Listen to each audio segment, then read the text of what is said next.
Good day guys, nandito na guys, dumating na ang ating bagong order na gas stoves. Ito guys, medyo moderno ang dating guys, kasi infrared. Also, if you bought these stands these stove stands will these things will be located under. Ito guys, na sila yung vlogger guys, may iba pong vlogger dito guys, yung bunso ko. Also, there's this. We should have to remove it. You remove. Inya na uyaya niya. Kasi guys, yung una guys, mahalin to guys ang sa una. Ito guys, 2,000 lang to guys, pero ang sa una kong binili, mga mahigit isang taon o 2 taon, nasisira talaga guys ang yung burner. Tingnan nyo guys.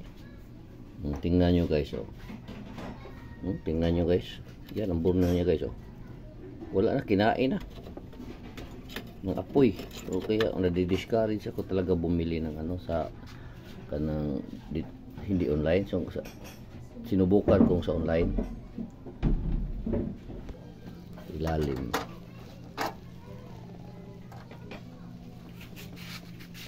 Yan. Ito guys, ang ganda ng kanyang kuan guys. Apoy. Salamat sa inyong suporta guys. Gandang araw.